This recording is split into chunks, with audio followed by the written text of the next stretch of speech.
the Junior Boks have just arrived. A completely different scene unfolding there, of course. South Africa's under-20 rugby team back in the country, and these are live visuals we're beaming to you from the arrivals terminal at OR Tambo International Airport.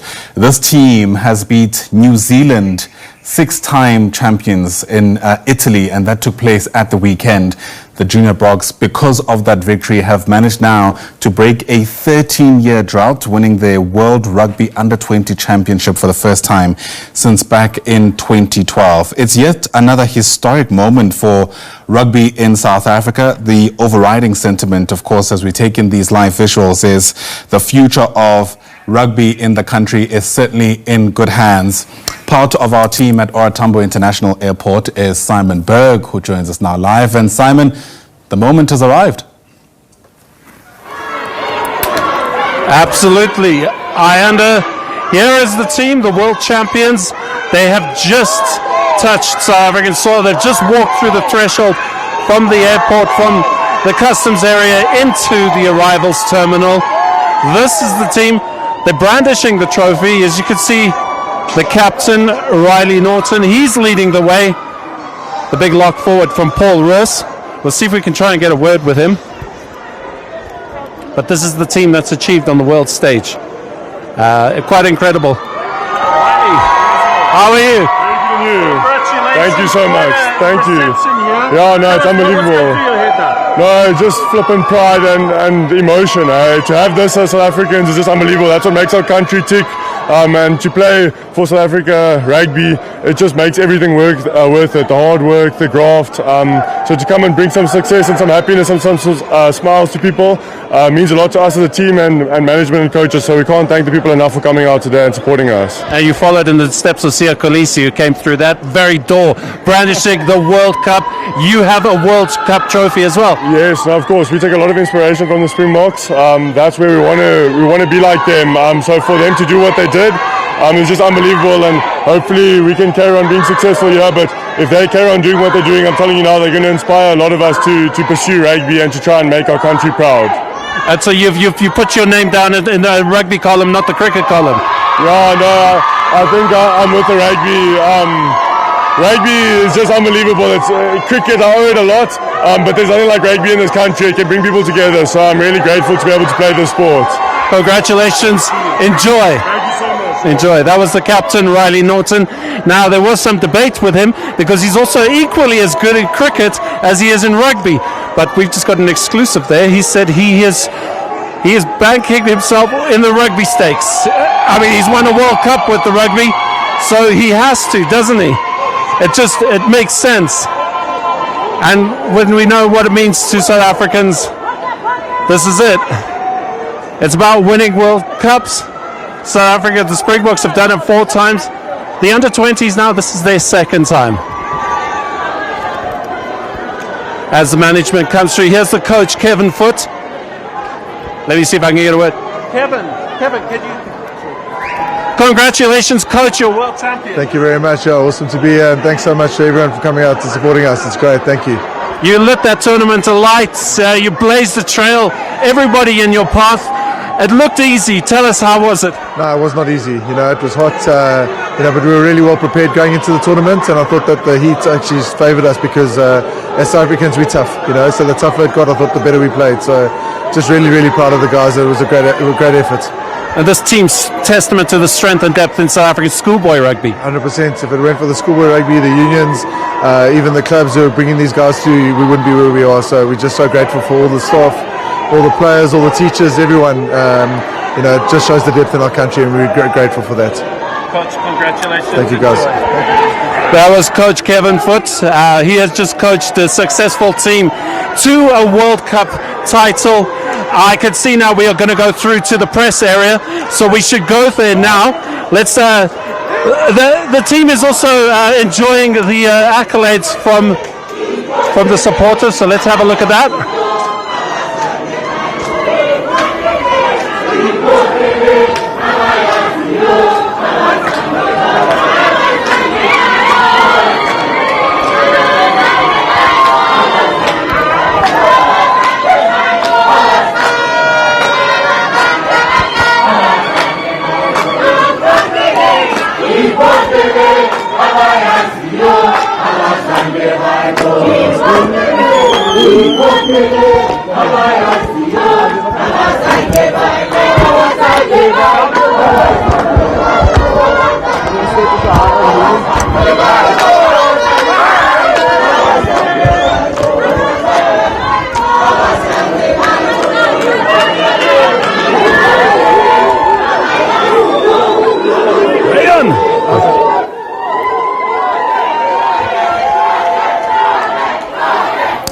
Right, at 2 minutes towards midday, these are live visuals we're beaming to you from the arrivals terminal at Ora Tambo International Airport. For South African rugby players to greet their adoring audience. I don't think these guys were quite planning on this reception when they embarked on their World Championship for 2025, but this is what they have achieved and this is what awaits them. And I think they're all very starstruck. It looks a little bit like deer in the headlights, but they're taking it in their stride and they're getting in with the swing of things. As I say, a small crowd but vociferous, and they've helped this team to now start celebrating their accolade.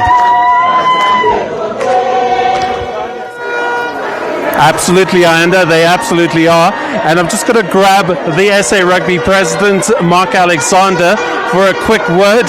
He's the man who ratifies everything and stamps everything and got this team over there, made sure they had everything they needed. Mark Alexander, welcome. Tell us, you must be awfully proud welcoming back world champions again. Yeah, we're very proud of under 20s, you know. That just shows that the grassroots programs are working. They work very hard, you know. We went into the Sansa competition and the boys were finding their feet. To get them to win this thing took a lot of work. Thanks to Coach Kevin Foote and Riley Norton who led the team. They really did us proud. I mean, it was 13 years in the making from the last time we won 2012. What structures did you put in place to make sure that South Africa taps into its deep rugby resources? Firstly, we beefed up the coaching. We made sure that the coach who coaches the team is of franchise level type of coach. We did that. We also had other systems. These guys work with the Springbok coaches as well. So the system is working, you know, to be world champions in the senior team, world champions in the sevens and now the juniors. It's an accolade, and we thank our sponsors. You know, without corporate South Africa, all this would not have been possible. And we appeal to South Africans, please keep on supporting the people that support South African rugby and not those who ambush us. It's a favorite brand of South Africans for sure.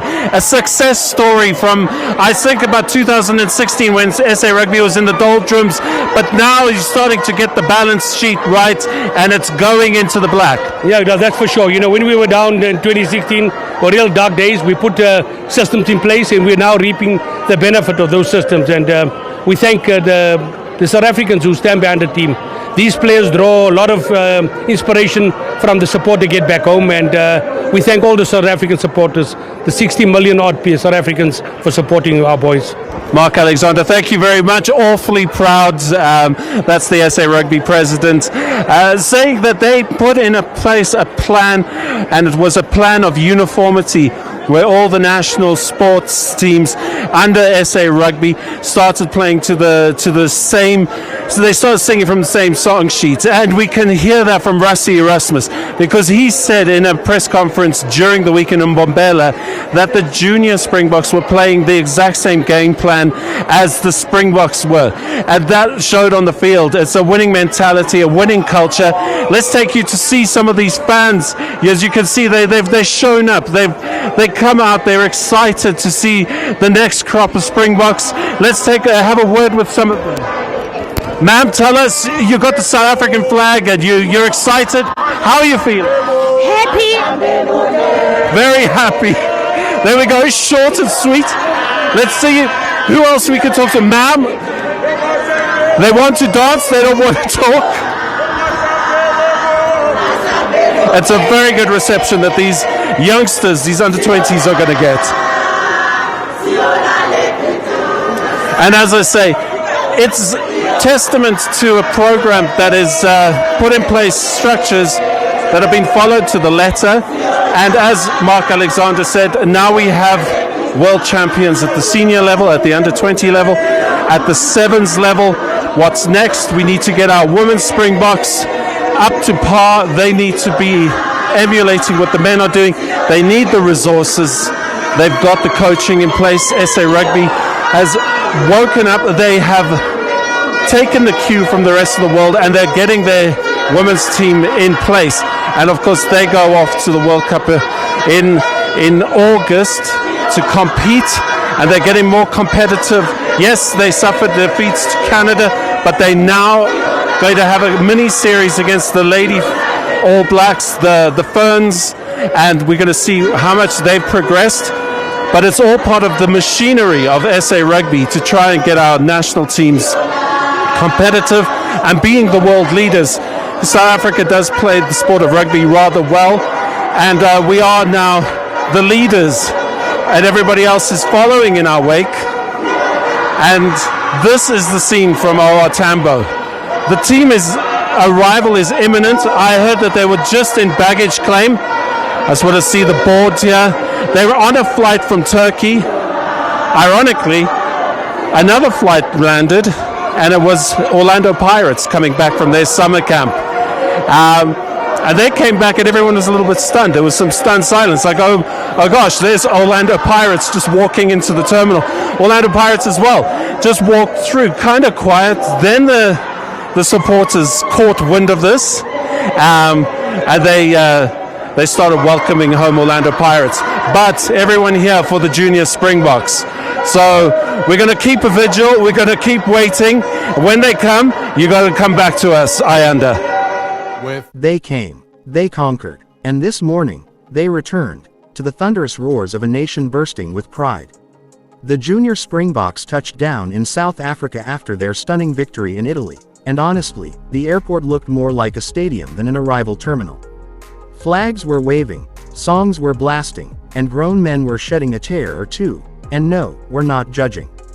The boys, fresh off their triumph at the World Rugby U20 Championship, were welcomed like royalty.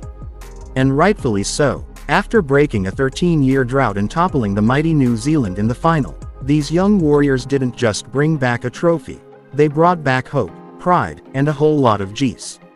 Picture this. As the doors slid open at arrivals, the first wave of green and gold emerged, and the crowd absolutely erupted.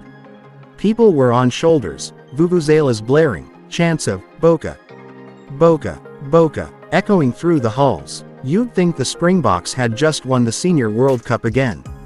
That's how massive this win is. But beyond the celebration, let's talk about what this moment really means. The Junior Boks didn't just win a tournament, they made a statement. A statement that South African rugby is thriving, that the future is bright, and that the next generation is more than ready to take on the world. These boys faced intense competition in Italy, but they played with grit, flair, and the never-say-die South African spirit. And let's not forget, beating New Zealand in a final. That's like beating the boss level on expert mode. Now back to the airport. Families rushed in for tight embraces, fans handed over homemade posters, and there were even a few toddlers dressed head to toe in Springbok gear.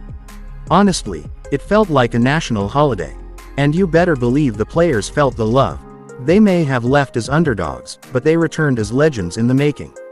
Cameras flashed, interviews rolled, and some of the boys were still clutching their medals like they hadn't slept since the win, which, to be fair, they probably hadn't. Who sleeps after a victory like that? Their smiles were bigger than the medals themselves, and the humility. Still there, still proudly South African. The energy was electric, but beneath all that hype was something even more powerful: unity.